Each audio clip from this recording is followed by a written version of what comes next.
آزار ہے، ہر عضو کا اپنا کام ہے۔ آنکھ کا کام دیکھنا، کان کا کام سننا، زبان کا کام بولنا، دماغ کا کام سوچنا اور دل کا کام اللہ سے محبت کرنا۔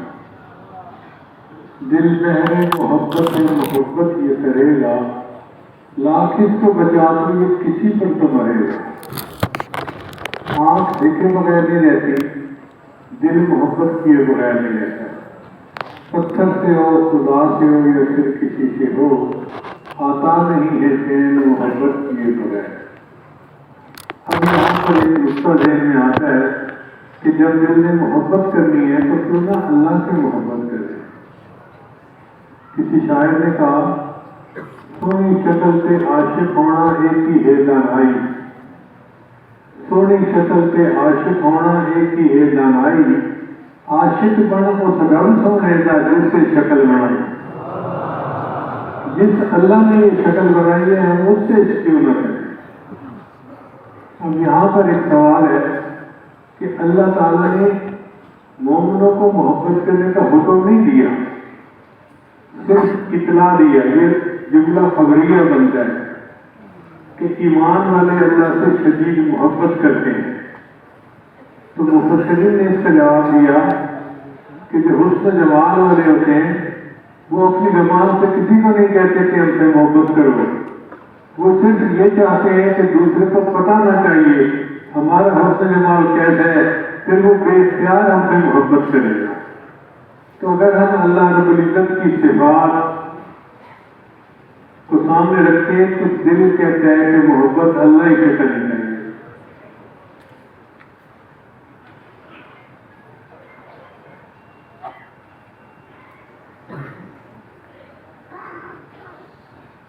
اللہ تعالیٰ نے 6 چیزیں اپنے پاس رکھی ہیں: زندگی، موت، عزت، ذلت، رزق اور محبت۔ ایک دفعہ موسیٰ علیہ السلام نے اللہ سے پوچھا کہ یا اللہ، کوئی ایسا بھی مقام آتا ہے کہ جس سے فرشتے حیران ہوتے ہیں؟ اللہ نے فرمایا ہاں، جب میں کسی کو زندگی دینا چاہتا ہوں اور لوگ اس کو مارنے پہ تلے ہوتے ہیں تو فرشتے حیران ہوتے ہیں،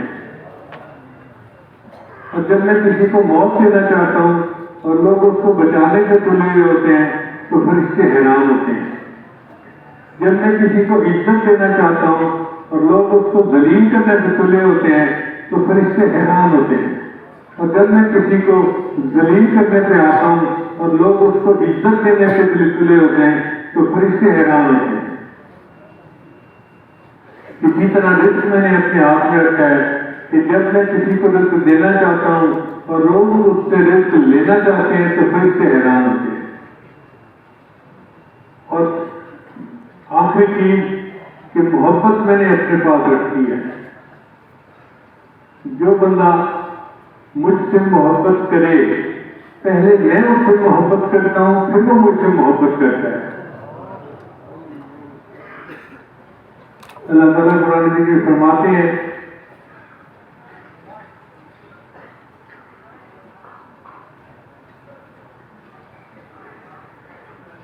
کہ میں ان سے محبت کرتا ہوں اور وہ مجھ سے محبت کرتے ہیں۔ یحبہم ویحبونہ، تو گویا محبت کا ارادہ اللہ پہلے کرتے ہیں، تب اس کا عکس ہوتا ہے کہ بندہ اللہ سے محبت کرتا ہے۔ ہر بندے کے بس کی بات نہیں کہ وہ اللہ سے محبت کرے۔ بے خود کیے دیتے ہیں انداز حجاب آنا، دل میں تجھے رکھوں اے جلوہ جان آنا۔ کیوں آنکھ ملائی تھی، کیوں آگ لگائی تھی، کیوں آنکھ ملائی تھی، کیوں آگ لگائی تھی، اب رخ کو چھپا بیٹھے کر کے مجھے دیوانہ۔ کیا لطف محشر میں شکوے کیے جاؤں، وہ ہنس کے کہے جائیں دیوانہ ہے دیوانہ۔ فارسی کے کسی شاعر نے عجیب اشعار کہے ہیں، جہاں سے تن بردی و درجانی حنون، اے محبوب آپ آپ نے میرے جسم سے جان تو نکال دی اور خود میری جان بن گئے۔ جان تن بردی و در جانی حضور، درد ہادی و درمانی حضور۔ اے محبوب کو آپ نے مجھے درد کو دے دی اور درد کا علاج بھی آپ میرا خود بن گئے ہیں۔ عاشقانہ سینہ ہم شگافتی، اے محبوب تیری پلکوں کے تیر نے میرے سینے کو چیر کے رکھ لیا۔ ہم چنا در سینہ تنہانی حضور، اور اس سینے میں محبوب تو ہی تو چھپ کے بیٹھا ہوا ہے۔ ملک دل کر دی خراب تیرے ناز، اے محبوب آپ کی ناز کی تلوار نے میرے دل کو خراب کر دیا۔ خراب کرنے سے کیا مراد کہ اس سے پہلے میرے دل میں مال کی محبت تھی، مکان کی محبت تھی، عورت کی محبت تھی، مخلوق کی محبت تھی۔ تیری ناز کی تلوار چلی، یہ سب محبتیں ختم ہو گئی اور دل ہر محبت سے خالی ہو گیا۔ ملک دل کر دی خراب تیرے ناز، واندری ویرانہ سلطانی حضور، اور اس ویرانے میں اے محبوب سلطانی کو آپ کی ہے۔ قیمت خود ہر دو عالم کر گئی، اے محبوب آپ نے اپنے وصل کی قیمت بتائی ہے کہ دو عالم کو قربان کر دو۔ میرے تو بالا کن کے ارزانی حضور، محبوب قیمت بڑھا دیجیے، آپ نے تو بڑا سستا سودا لگا دیا ہے، میں تو اس سے زیادہ کی قیمت دینے کو تیار ہوں۔ تو جن کو اللہ سے محبت ہوتی ہے وہ اس طرح اللہ کی محبت میں اپنا سب قربان کرنے کے لیے تیار ہوتے ہیں۔ چنانچہ اس امت میں اللہ سے محبت کرنے والے عجیب لوگ گزرے ہیں، سبحان اللہ۔ مالک بن دینار رحمۃ اللہ علیہ فرماتے ہیں گرمی کا موسم تھا، دوپہر کا وقت تھا، دھوپ شدید تھی، لوگ اپنے کمروں میں گھروں میں چھپ کے بیٹھے تھے، مجھے کسی کام کے لیے باہر نکلنا پڑا۔ کہتے ہیں میں باہر جا رہا تھا تو میں نے ایک بندے کو دیکھا جو اپاہج تھا اور وہ رینگتا ہوا اپنے ہاتھوں کے بل گھسٹتا ہوا جا رہا تھا۔ میں نے اس کو دیکھا تو اس کا چہرہ گرمی سے جھلس گیا تھا، سرخ ہو گیا تھا۔ میں نے کہا کہ اے دوست تم کون ہو اور کہاں جا رہے ہو؟ اس نے کہا کہ میں حج کے لیے جا رہا ہوں۔ میں نے کہا کہ ایسا کرو میرے گھر میں آرام کر لو اور شام کو ذرا ٹھنڈا ہوگا اور میں تمہارے لیے سواری کا بندوبست کر دوں گا، تم جلدی حج کے لیے پہنچ جاؤ گے۔ اس نے کہا مالک بن دینار کیا یہ بھیج دیتا ہے کہ ایک غلام اپنے آقا کو ملنے کے لیے جائے اور سواریوں پہ سوار ہو کے شاہانہ طریقے سے جائے؟ میں تو پیدل ہی جانا پسند کروں گا۔ یہ کہہ کے وہ آگے چلا گیا اور اس نے میری بات نہیں سنی۔ اللہ کی شان دیکھیں کہ کچھ عرصے کے بعد مجھے بھی اللہ نے حج پر جانے کی توفیق عطا فرمائی۔ کہتے ہیں کہ میں نے عرفات کا وقوف کیا، مزدلفہ کا وقوف کیا اور پھر رمی جمار کے لیے میں شیطان کے پاس آیا اور میں نے آ کے اس کو کنکریاں ماری۔ کنکریاں مارنے کے بعد دعا کا وقت تھا، میں نے دیکھا کہ لوگوں کا جم گٹا لگا ہوا ہے۔ میں نے پوچھا بھی کیا ہے؟ ان کا یہ ایک اپاہج ہے جو دعائیں کر رہا ہے اور ہم اس کی دعا کو سن رہے ہیں۔ میں نے کہا بھائی ذرا مجھے بھی وقت دے دو۔ لوگوں نے تھوڑی سی جگہ دی، میں نے دیکھا تو وہی اپاہج ہے، اس نے احرام باندھا ہوا تھا اور وہ دعائیں کر رہا تھا، یا اللہ تیری بھی توفیق سے میں نے تیرے گھر کی بھی زیارت کر لی، میں نے عرفات کا وقوف بھی کر لیا، مزدلفہ کا بھی کر دیا، میں نے شیطان کو کنکریاں مار کے اپنی بیزاری کا اظہار بھی کر دیا۔ اے اللہ قربانی کا وقت ہے، جو لوگ میرے ارد کھڑے ہیں یہ سب صاحب استطاعت ہے، یہ جائیں گے اور جا کے جانور قربان کریں گے۔ اے اللہ تو جانتا ہے کہ میرے پاس تو کچھ بھی نہیں، میں اپنی جان آپ کے حوالے کرتا ہوں، مجھ سے میری جان قبول کر لیجیے۔ یہ کہہ کے اس نے کلمہ پڑھا اور اس کو موت آ گئی۔ ایسے ایسے اللہ کے چاہنے والے اس امت میں گزرے۔ حضرت شیخ حدیث رحمۃ اللہ نے ایک واقعہ لکھا ہے کہ میں ایک مرتبہ بازار گیا تو ایک باندھی بک رہی تھی، ایک وقت کا جب جہاد ہوتا تھا تو جو جنگی عورتیں ہوتی تھی ان کو بانی کہا جاتا تھا، ان کی خرید و فروخت جائز تھی۔ وہ کہتے ہیں کہ میں نے دیکھا کہ بہت ہی کمزور سی ہے، ہڈیاں نکلی ہوئی ہیں، تو میں اسے اپنے گھر لے آیا، سستی مل گئی تھی۔ میں دیکھا کہ سارا دن میرے گھر کی خدمت میں لگی رہتی، جب رات آتا تو وضو کر کے مسلے پہ کھڑی ہو جاتی، میں سو جاتا۔ ایک دن میری آنکھ کھلی تو وہ اللہ سے دعا کر رہی تھی، یا اللہ آپ کو مجھ سے محبت رکھنے کی قسم آپ میری یہ بات پوری کر دیجیے۔ تو میں نے اسے ڈانٹ کر کہا کہ لڑکی یوں نہ کہو کہ آپ کو مجھ سے محبت رکھنے کی قسم، بلکہ یوں کہو مجھے آپ سے محبت رکھنے کی قسم۔ اس پر وہ غصے میں آ گئی، کہنے لگی میں تو یہی کہوں گی، اے اللہ آپ کو مجھ سے محبت رکھنے کی قسم، اگر اللہ کو مجھ سے محبت نہ ہوتی تو وہ مجھے مسلح پہ کھڑا نہ کرتا اور تجھے ساری رات میری نیند نہ سلاتا۔ یہ کہہ کے اس نے دعا کی، یا اللہ تیری اور میری محبت کا معاملہ ابھی تک مخلوق سے اوجھل تھا، اب مخلوق کو پتہ چل گیا، اب میں آپ کے پاس آنا چاہتی ہوں۔ اس نے کلمہ پڑھا اور اس کو وہی موت آئی۔ اس دنیا میں جتنا اللہ کو چاہا گیا، جتنا اللہ سے محبت کی گئی، جتنا اللہ کی یاد میں آنسو بہائے گئے، جتنا اللہ کی خاطر راتوں کو مصلے کے اوپر جاگا گیا، کائنات میں کوئی دوسری ہستی ایسی نہیں جس کو مخلوق نے اتنا پیار کیا ہو۔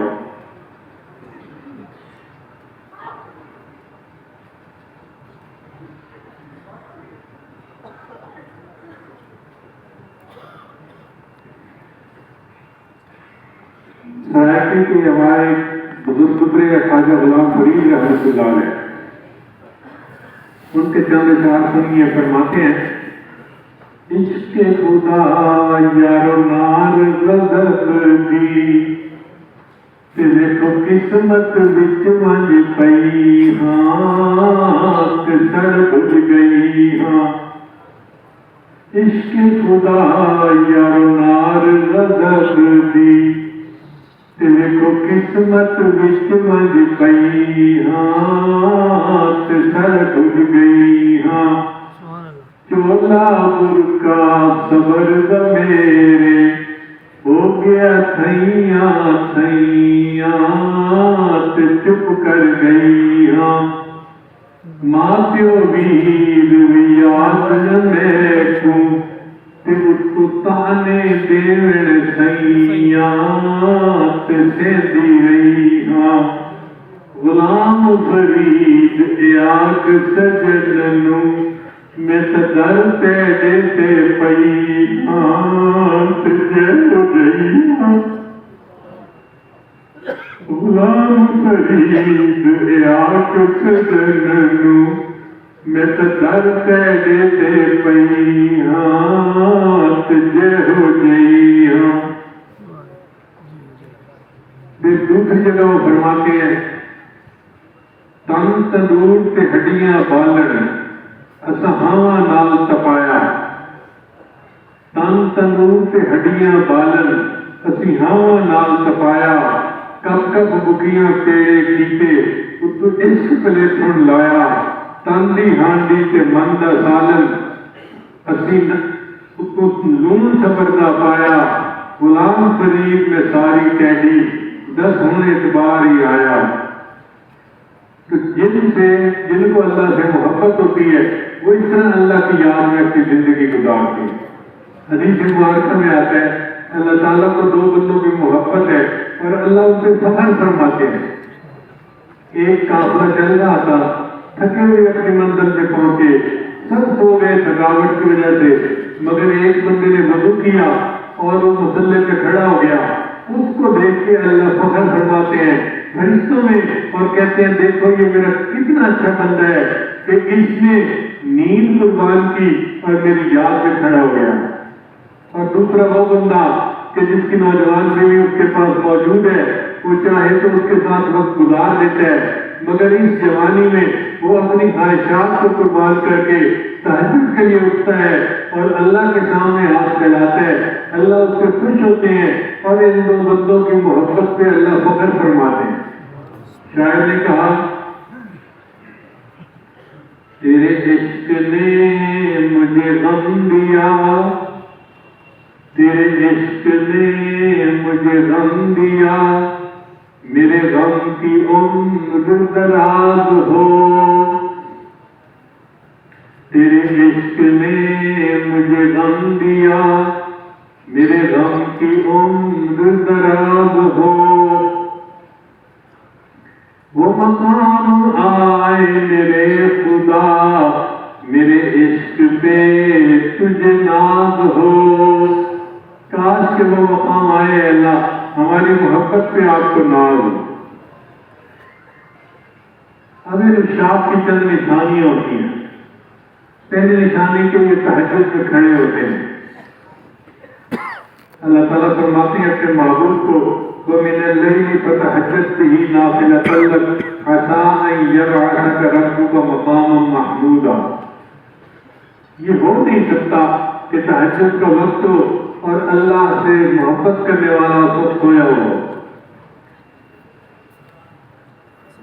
میاں محمد صاحب فرماتے ہیں رات پویتے بے قدرانو مٹھی نیندر آوے، رات پویتے بے قدرانو مٹھی نیندر آوے، درد مندانو یاد سجن دی ستیاں آن جگاوے۔ جو درد مند ہوتے ہیں ان کو یاد کی یاد سوتوں کو آ کے جگا دیتی ہے۔ حدیث مبارکہ میں آتا ہے کہ جب رات آتی ہے اللہ تعالیٰ فرشتوں کے 3 گروہ بناتے ہیں۔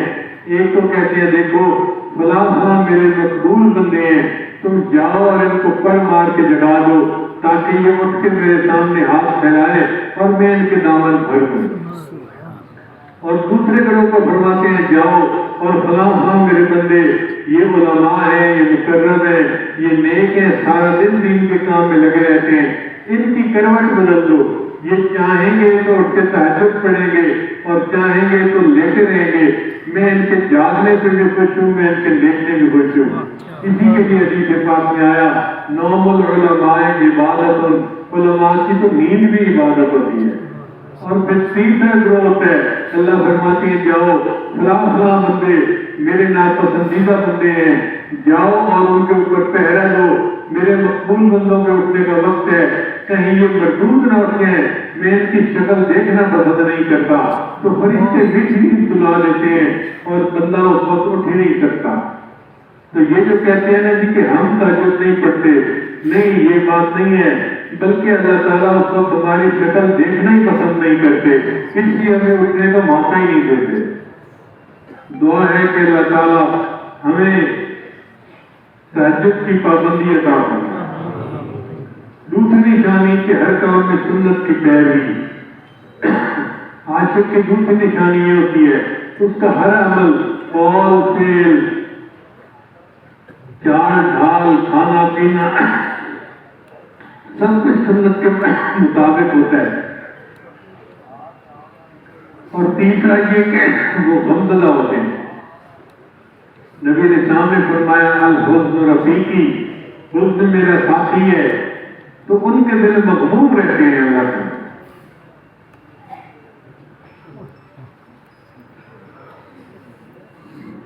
فارسی کا شعر ہے عاشقانہ شخص نشانی اے پسر، باپ اپنے بیٹے کو نصیحت کر رہا ہے کہ اے بیٹے عاشقوں کی 6 نشانیاں ہوتی ہیں۔ عاشقانہ شخص نشانی اے پسر، رنگ زرد و آہ سرد و چشم تر، ان کا رنگ زرد ہوتا ہے آنکھوں کی وجہ سے، آہیں ٹھنڈی بھرتے ہیں اور ان کی چشم تر ہوتی ہے، آنسو ہوتے ہیں چشمے۔ گرسرا فرصت پسے دیگر کنام، اور اگر تو پوچھے کہ باقی 3 کون سی ہیں، کم خورد کم گفتن و گفتن حرام، کم کھاتے ہیں کم بولتے ہیں اور رات کی نیند تو ان کے اوپر حرام ہوتی ہے۔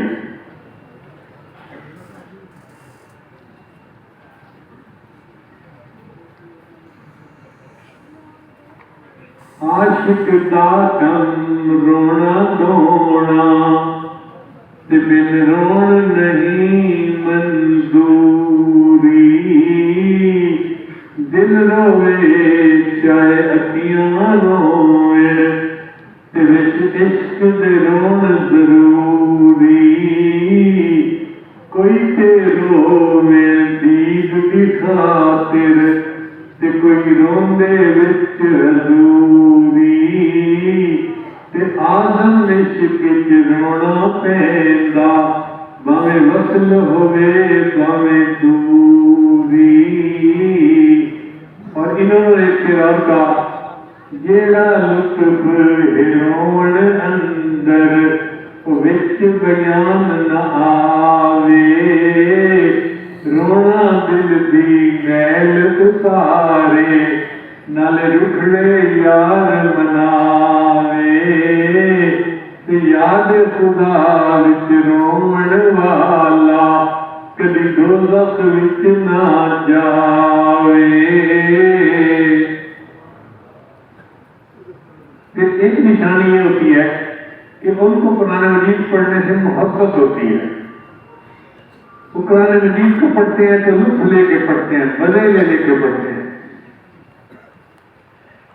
کیونکہ یار کا کلام ان کو سکون دیتا ہے. قرآن مجید ایسی کتاب ہے جس بندے کو محبت ہو جاتی ہے اللہ تعالیٰ اس کو عزتیں عطا فرماتا ہے. چنانچہ عثمان غنی جان فرماتے تھے ان اللہ یرفع بہذا الکتاب اقواما, اللہ تعالیٰ اس کتاب کے ذریعے قوموں کو بلندی عطا فرمائے. تو جو قوم جڑے گی اللہ اس کو بلندی عطا فرمائیں گے, جو فرد جڑے گا اللہ سب کو بلندی عطا فرمائیں گے. علامہ اقبال کو قرآن مجید کے ساتھ بہت محبت.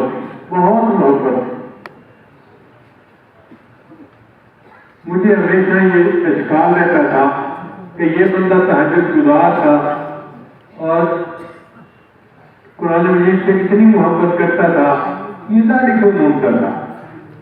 تو پھر پتہ چلا کہ اس وقت جامعہ الازہر مصر والوں نے فتویٰ دیا کہ داڑھی کا مقصد مرد اور عورت کے درمیان مشابہت کو ختم کرنا ہے. اس لیے آپ مصری علماء کو دیکھیں گے وہ داڑھی اور مونچھ کو اکٹھا نہیں مونتے, اگر داڑھی مونتے ہیں تو مونچھ رکھواتے ہیں تاکہ فرق رہے. تو علامہ اقبال نے بھی یہی کیا. ایک مرتبہ بری میں علامہ اقبال کے گھر کی کچھ عورتیں بیٹھ گئی تو میں نے ان سے کوشچن پوچھا کہ کیا وجہ ہے کہ انہوں نے داڑھی مونتے تھے حالانکہ اتنے عاشق رسول تھے. ان کا جی نہیں, آخری زندگی میں انہوں نے داڑھی لمبی کر لی تھی لیکن یہ فتنہ آ کے ان کی منڈی ہوئی داڑھی کو جو ہے نا لوگوں کے سامنے رکھا گیا تاکہ ان کا یہ پیغام عام ہو سکے.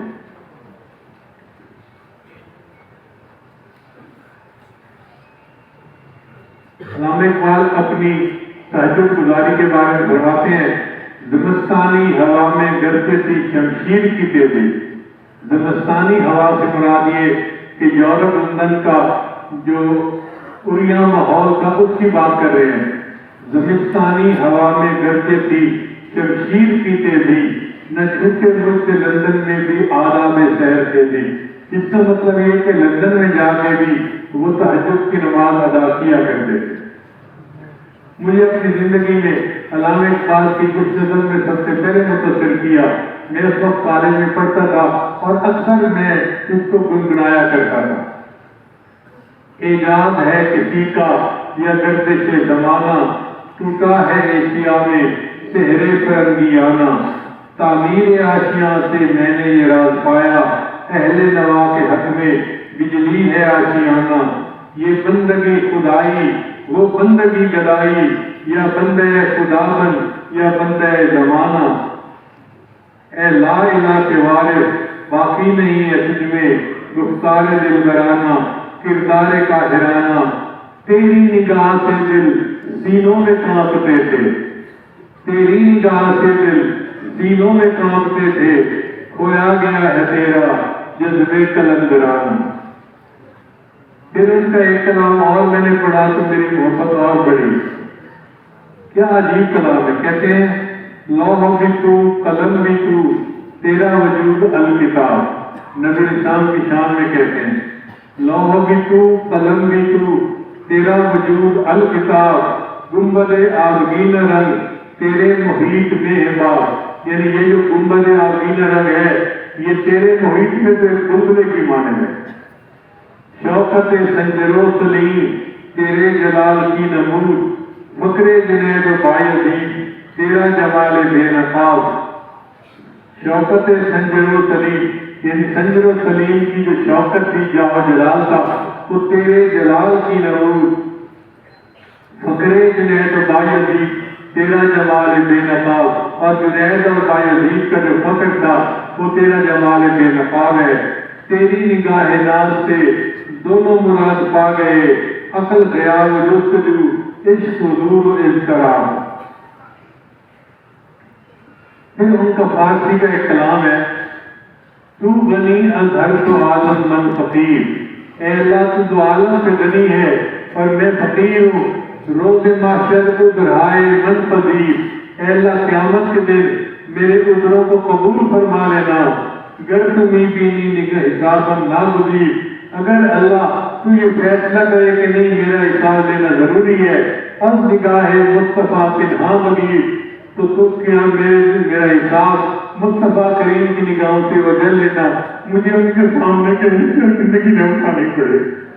حضرت مولانا الیاس رحمۃ اللہ علیہ جو تبلیغ جماعت کے بانی تھے، وہ اس شعر کو پڑھ کے کہا کرتے تھے کہ اس شعر کے لکھنے پر اللہ نے علامہ اقبال کی مغفرت کر دی.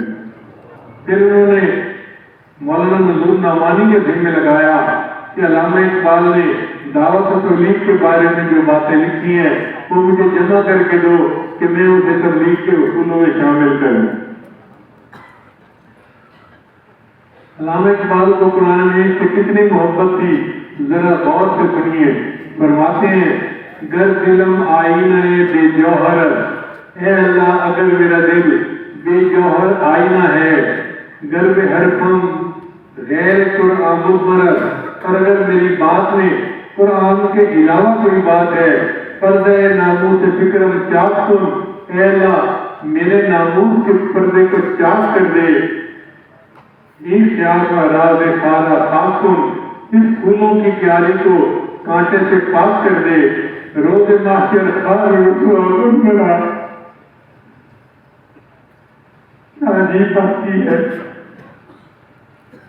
اے اللہ قیامت کے دن رسوا اور خوار کر دینا، بے نصیب بولتا ہے کافر برا، اور مجھے پیارے حبیب صلی اللہ علیہ وسلم کے پاؤں کے بوسے سے محروم کر دینا.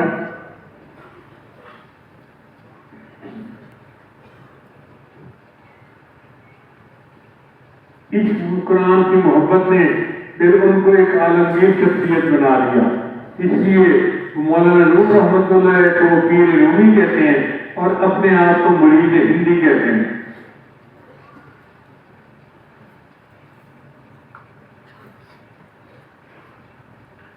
زندگی پر بہار ہوتی ہے جب خدا پہ نثار ہوتی ہے. میری دعا ہے اللہ تعالیٰ ہم سب کو اپنی سچی محبت عطا فرمائے تاکہ ہم اس کی محبت میں ڈوب کر اپنی زندگی گزارنے والے بنیں. میں اللہ اللہ کیے جا رہا ہوں، مزے بے خودی کے لیے جا رہا ہوں. لگا کر میں سنت کو سینے سے اپنے، میں بخشش کا سامان کیے جا رہا ہوں. بلا لیں گے آقا مدینے میں ایک دن، تسلی سی دل کو دیے جا رہا ہوں. مجھے ساقیات نہیں کوئی پرواہ، میں جامع محبت پیے جا رہا ہوں. ملاقات ہو جائے گی روز محشر، کسی آس پر میں جیے جا رہا ہوں. میں اللہ اللہ کیے جا رہا ہوں، مزے بے خودی کے لیے جا رہا ہوں. دعا ہے اللہ تعالیٰ آنے والے سب لوگوں کو اپنی سچی محبت عطا فرمائے تاکہ ہم بقیہ زندگی اللہ کی محبت میں ڈوب کر گزاریں. امام غزالی رحمۃ اللہ نے لکھا ہے کہ قیامت کے دن اللہ تعالیٰ ایک فرشتے کو حکم دیں گے کہ اعلان کرو این المحبین، مجھ سے محبت کرنے والے کہاں ہیں. تو کروڑوں کروڑوں لوگ ہوں گے جو اللہ کے عرش کے قریب ہو جائیں گے اور کہیں گے ہمیں اللہ سے محبت کرنے والے. فرشتے پوچھیں گے تمہارے پاس کیا دلیل ہے؟ وہ کہیں گے ہم نے دنیا کے اندر نیکی کی زندگی گزاری، ہم تبلیغ جماعت کے ساتھ جاتے تھے، ہم خانقاہوں میں جاتے تھے، ہم دن رات اللہ کی محبت میں وقت گزارتے تھے. اللہ فرمائیں گے یہ میرے بندے سچ کہہ رہے ہیں، اب ان کا حساب لیتے مجھے شرم آتی ہے. ان کو کہو کہ یہ بلا حساب جنت میں چلے جائیں. بابا بلے شاہ کا کلام ہے، کورے کاغذ کتاب نہ ہوں دے. اگر کورے کاغذوں کی کوئی جلد بنا دے تو اس کو کتاب تو کوئی نہیں کہتا ہے. کورے کاغذ کتاب نہ ہوں دے کہ سارے پھول گلاب نہ ہوں دے. اور ہر پھول گلاب کا پھول نہیں ہوتا. گلاب کا پھول تو کوئی کوئی ہوتا ہے. کورے کاغذ کتاب نہ ہوں دے کہ سارے پھول گلاب نہ ہوں دے. جے کر یاری لائیے بلیا تو یارہ نال حساب نہ ہوں دے. اور اے بلے شاہ اگر یاری لگائے تو پھر یاروں سے حساب لیتے ہوئے حیات ہی ہے. بندہ یاروں سے حساب نہیں لیتا. اللہ تعالیٰ ان سے حساب نہیں لیں گے اور ان کو اللہ تعالیٰ اپنی رحمت کے ساتھ جنت عطا فرما دیں گے. شاکر شجاعانی کا شعر ہے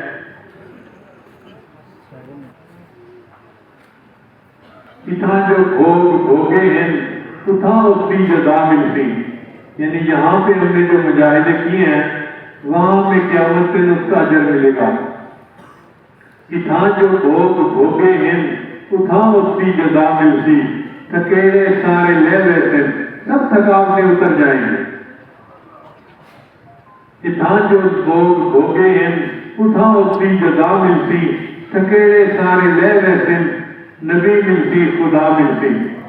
اس کی وجہ سے اللہ قیامت کے ہمیں اللہ ملے گا اور اللہ کے نبی ملیں گے. تو دعا ہے کہ اللہ تعالیٰ ہمیں بھی ان محبت کرنے والوں میں شامل فرمائے اور آپ سب حضرات کا یہاں آنا باعث برکت بنائے. وآخر دعوانا ان الحمد للہ رب العالمین.